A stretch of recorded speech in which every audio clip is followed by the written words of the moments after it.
Welcome to Our Girl Relationships. On this channel, we talk about problems people face in their day-to-day lives. Let's start with a video. My husband and I have been having issues in our marriage for a while. I didn't want to tell anyone because I thought we could handle it and get past it. It hasn't been the easiest thing dealing with a cheating husband the first time I called him out for cheating. He apologized and said that he would never do it again. I believed him with all my heart, so I decided that we could walk through it. This was 2 years ago. After the first incident, I was a little paranoid and it was hard for me to trust him again. But I did because he seemed to have changed. He was now coming home earlier. He was more present and caring. So I thought he realized his mistake and wanted to do better, but that was not the case. A week ago, my friend texted me to ask how things have been going with my husband, and she knew that he cheated the first time, and in her own opinion, I should have left at that time. I told her that everything was going fine, and he had been outstanding, and I was beginning to trust him again and let my guard down with him. I noticed that she was hesitant, so I encouraged her to speak up because I wanted to know precisely the issue. This friend in question wasn't one to speak about things that she wasn't sure of or just insinuated things and just left them in the air. She told me that she and her husband went on a dinner date the day before and she saw my husband with another lady. They were making some public display of affection. That broke my heart 1,000,000 times over. I couldn't believe my ears. My whole world had come crashing down. My husband promised me, he told me that he would change. I started to think of where I went wrong. Why couldn't he just be faithful to me and his kids? And why couldn't we be enough for him? I confronted him and told him that I wanted a divorce. He didn't deny cheating on me again or even ask me not to get the divorce, so I figured that my marriage was over. Some weeks ago, we had planned that our families would come to our house for lunch, so I couldn't cancel on them at the last minute. I decided that it would be the perfect time to let everyone know that we were getting a divorce. The only thing I was sad about were my kids. I didn't want them to live in a hole without two of their parents. That was the reason why I still stayed after the first time my husband cheated. I also didn't want them to see him differently, but I guess he didn't think of all that before behaving like an animal. My elderly daughter, I'm sure, already knew that something like that was coming because she was home when I was speaking to her father, and I wasn't being quiet at all. There is a lot of tension in the house right now. No one is laughing, and everyone is walking on eggshells. I reached out to a lawyer to start processing the divorce papers. It was a very emotional time for me, and I didn't want to prolong it more than necessary. My plan was to tell my kids that we were getting a divorce myself and let them understand what it meant for them. They weren't going to be around on the day our family came by because they had an event to go to, which was perfect. After all, I have been procrastinating about telling them. I don't want to hurt them, but it's out of my hands and there is not much I can do. I got ready for our guests. I'm a good cook, so most people are happy whenever the family decides to come over to my house instead of anybody else's. I make the best mashed potatoes and everyone loves them. I prepare the meal and set the table for lunch. Our family members from both sides started coming in one by one. When everyone came in, we started lunch. It was entertaining having everyone around. The joy was tangible, and I felt terrible telling them the news. Both of our families were closely knit, and we all loved each other. You couldn't even tell the difference between those from my husband's side and those from mine. It baffles me that my husband would want to throw all of it away. My mother-in-law noticed that I wasn't myself, so she asked me what the problem was. I was hesitant to break the news to everyone because I knew that their happy faces would become sad. I didn't say anything, and I think she understood that she wasn't to push further. Sometime later, my husband told everyone that we were thinking of separating, but he didn't say the real reason why. He made everyone believe that we weren't happy for a while, and it was my fault because I was getting distant and didn't have time for the family. It was funny that all of that was coming out of his mouth. He said he didn't want a divorce, but I insisted that I didn't want to be married to him anymore. Our family was surprised, and some of them tried to persuade me and give me advice on how I could give time to the family. I gave my husband a killing stare. He was happy that everyone bought his lie, and he had turned everything against me. I was the reason why we were getting a divorce. I excused myself to go and get the divorce papers.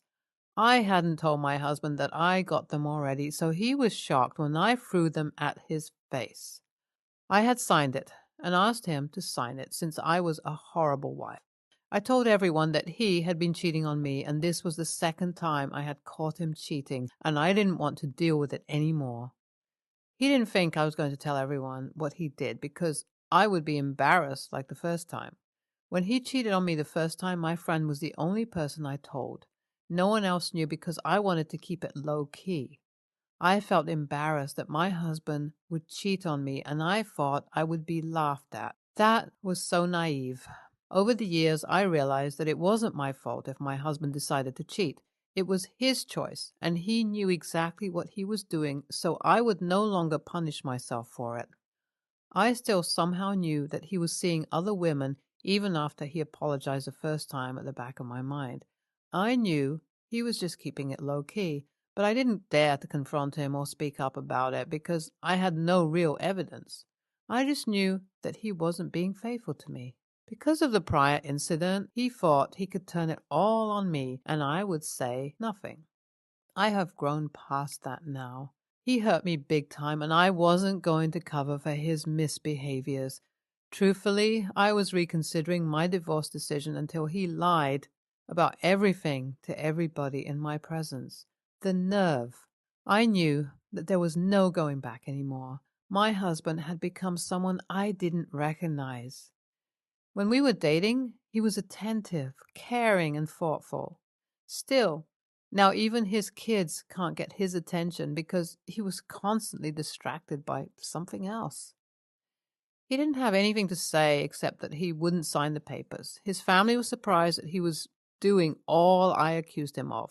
They believed me, of course, because he couldn't deny it.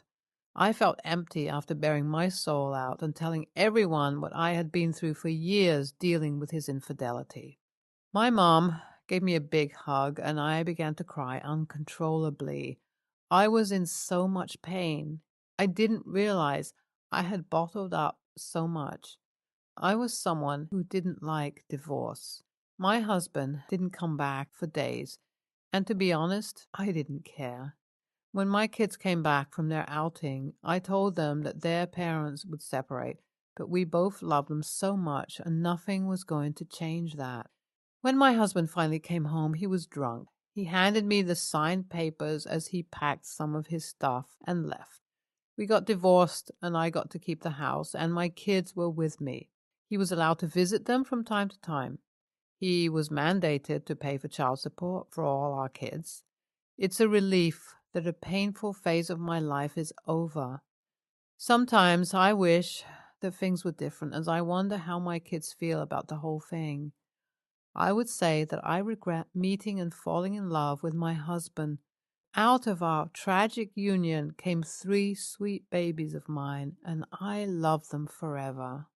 His family was very supportive of my decision for divorce. Though everyone was sad at the outcome of our marriage, they understood why I couldn't do it anymore. My husband's parents told me how sorry they were. NTA, you should have gotten as far away from him as possible the first time he cheated. I personally cannot tolerate an unfaithful husband. NTA, with time, your kids would understand why you wanted a divorce. Their father was nothing to write home about, so you actually spare them the headache. Next story.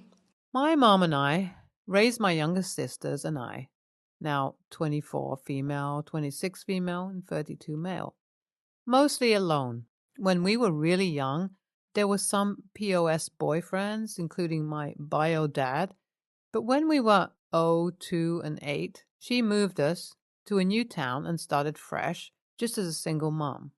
But when we were 8, 10, and 16, her boyfriend, partner, Henry, also moved in with us part-time and eventually full-time.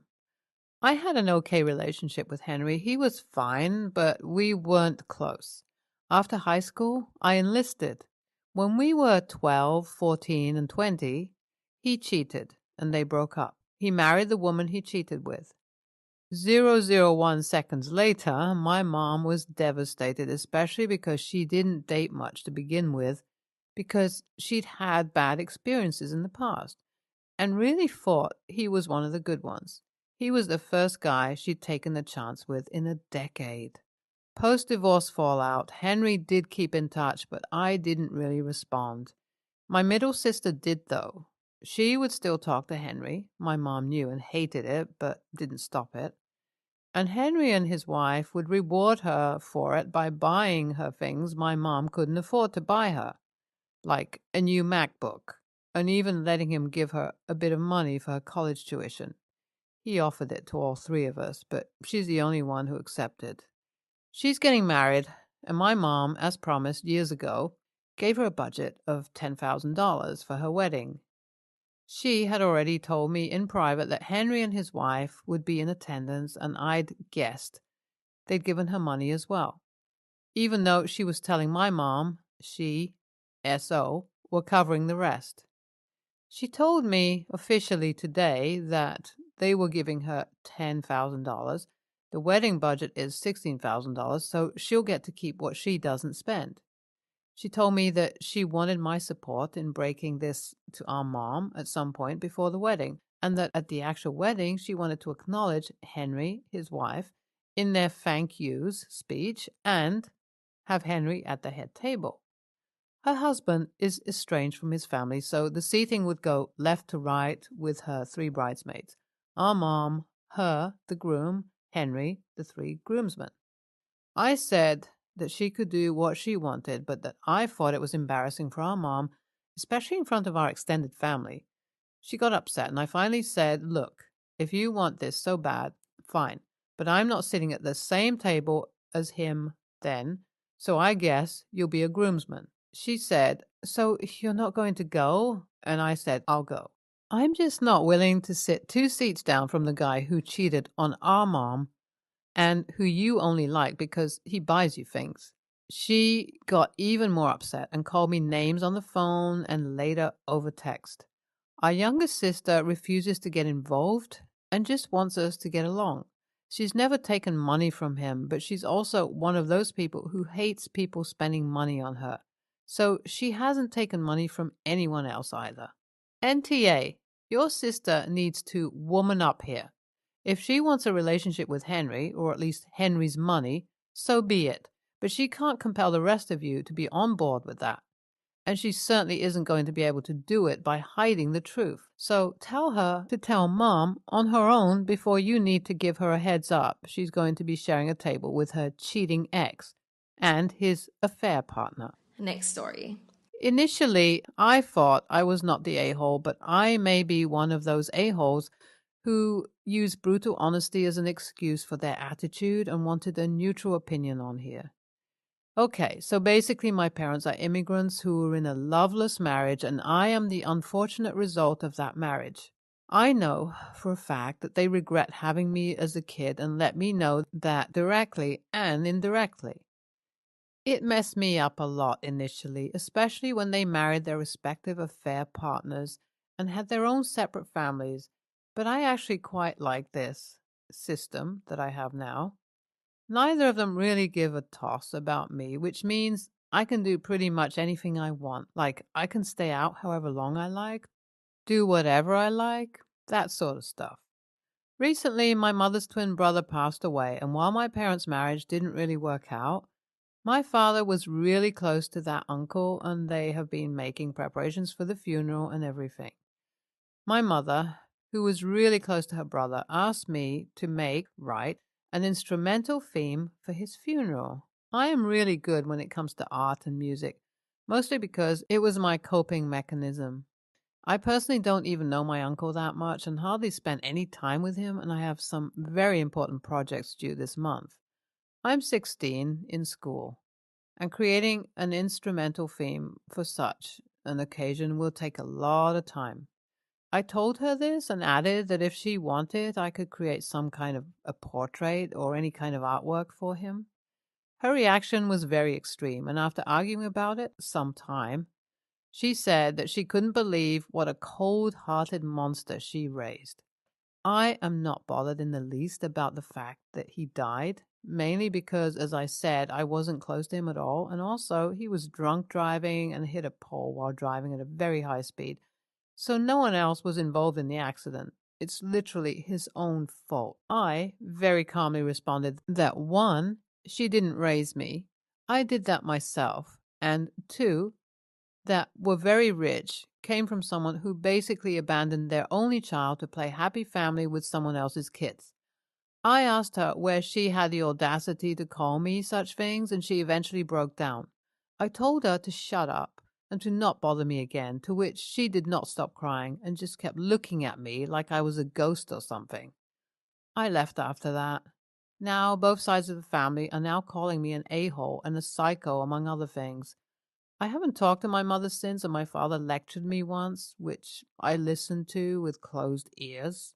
Am I really the one in the wrong here? Just to clarify some things here. No, I am not some kind of sociopath. And another Reddit said in the comments, don't start killing small animals. Really? It's not like I'm devoid of emotion. If my girlfriend, any of my friends or teachers would die, I would be a mess for months. It's just that in this case, my mother is like a part-time roommate to me, and I hardly knew my uncle. Hearing about his death was like reading about a drunk driver's death on the news. And people who are saying that my reaction to his death is extremely cold when I say it is his own fault. How would you feel if he had collided with another car and killed some innocent bystanders? Would you still feel sorry for him? He literally chose to ignore the most basic rule of driving that even teenagers who don't have a driving license know. As to the confrontation with my mother, I was extremely polite with her and gave her a valid reason as to why I couldn't make an original piece for her, and even gave alternate options. It's not like I told her to piss off as soon as she came to talk to me. It's when she started to insult me that I simply called her out on her bullshit. Again, a lot of people are assuming I went off on an angry rant. I didn't. I just told her that she doesn't get to call me a psycho, etc., etc., when she was the one who abandoned me as soon as she found another family. I just mentioned that her choice of words are quite ironic. I'm sorry, but her losing a close loved one doesn't give her the right to take her emotions out on me. Some people pointed out how I am basically becoming the same person as her. No, I would never treat someone that I actually love the way my parents have treated me. Again, if something happened to my girlfriend's family, etc., I would drop everything to be there for her. It's just that I am not willing to act like we have a normal relationship. Her current trauma doesn't trump the way she has neglected me throughout my childhood. NTA, she abandoned you when you were a child and is now asking you a favor. You can't do it, but have offered something else. And then she's angry and criticizing, blaming you. This is not a good situation. I'm sorry you've had this in your life.